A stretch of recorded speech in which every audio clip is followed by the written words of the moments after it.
Hey everyone, Jarek here, and today we're going to be looking at this shotgun I have on the wall right now, and it's going to stay there for a long time because man, this is a really good looking dart blasting shotgun. This was sent to me from a website called CS Noobs. If you want to buy one of these for yourself, I'll put a link down below in the video information and in a pinned comment.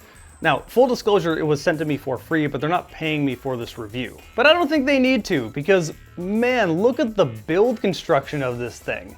This thing is full on quality metal, and you can tell when I rack it. Yeah. This thing is really cool. The first thing I noticed when I took this out of the box are the size of the shells. They're oddly small. You can tell, just look at that. Now let me compare them to a 12 gauge, nothing special, normal 12 gauge shell, just slug. Yeah, you can see how much smaller they are.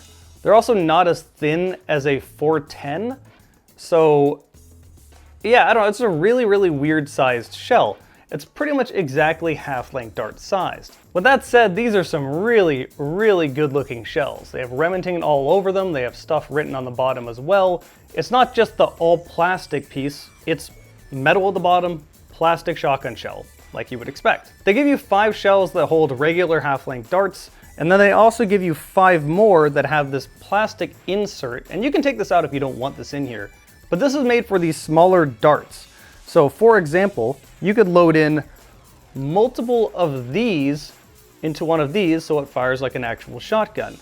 I've noticed if you put more than 2 in here, the third one kind of just falls out, may or may not fall out. You may get some of them in the blaster, so I really wouldn't recommend that. 2 max seems to be the best performance. And when I mean performance, I just mean it actually functioning. They're pretty inaccurate, they tend to just split. So yeah, I would recommend taking out this plastic insert and not using these tiny little darts and instead using regular half-length darts. Actually loading the shotgun though is so satisfying. I'll just give you a little bit of ASMR.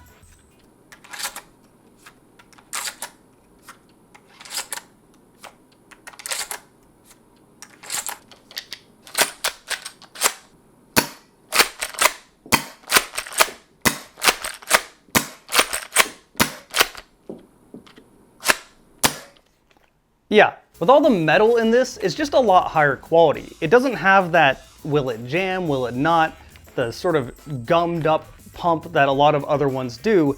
Again, extremely durable, very high quality. It also doesn't have anything sharp with the feeding ramp.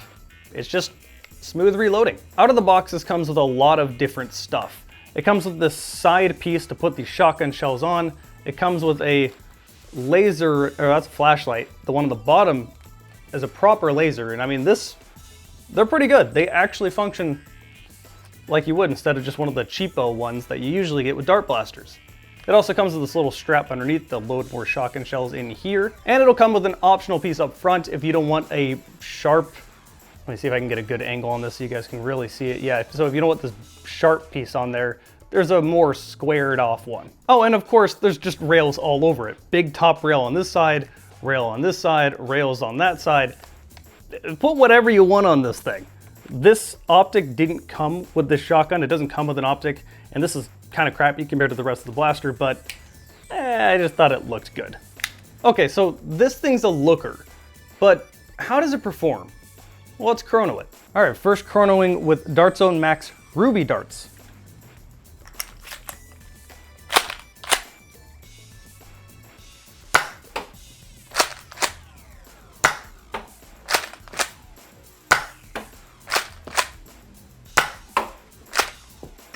Okay, roughly about 50 seems about right. Now let's test it with some Worker Gen 3s. Okay, my Chrono didn't want to read that, but I did get one reading of 44, and it seemed to be about the same anyway, so no difference between Ruby and Worker Gen 3s, which makes sense. Now we have Adventure Force bamboo darts.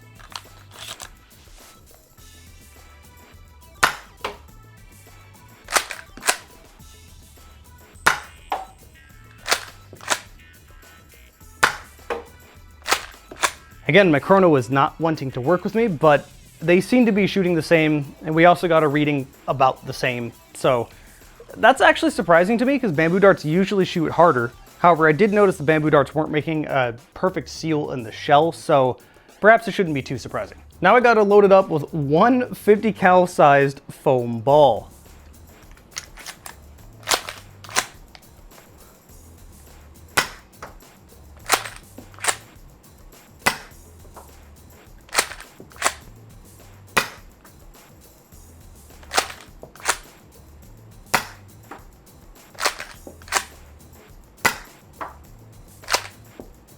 Yeah, these are not shooting as hard as the darts, and they are falling pretty quick. They don't make a great seal in the shell, but you can fire multiple of them at once, not very far, but 50 cal foam balls seem to be in the low 40s. And now I have these really, really tiny darts. They come with these as well. I'm not a huge fan of them, but you can use them. So let's see. 81 feet per second. Well, they do shoot about twice as fast, roughly. Conclusion for this thing, use literally anything you want. Everything seems to be working about the same. All right, so it shoots about as you would expect. It's nothing really spectacular as far as performance goes, but I mean, who really cares? That's not why you're buying this. I will say I was surprised to find out that pretty much any dart works in this. These are usually somewhat picky with some form of dart. Maybe it wouldn't work with a Worker Gen 3, but like bamboo darts or vice versa, but this just kind of feeds anything. And it goes without saying, don't wave this around outside. I always get a bunch of comments from people saying, oh, you're gonna get shot with that thing. Like, why is it your first instinct is to take it outside and point it at people? Obviously, this looks too real for any game or to even be outside of your house. This is a collector's piece that goes on that wall and nowhere else. Also, don't buy one of these for your kid. Just saying. If you are an adult and want to buy one of these, the only way you can is across seas, and again, there's a link down below in the video information and in a pinned comment from CS Noobs. So thanks again to CS Noobs for sending me this blaster. It is real cool. It's probably gonna stay on that wall forever. And there's only one thing left, to shoot this shotgun.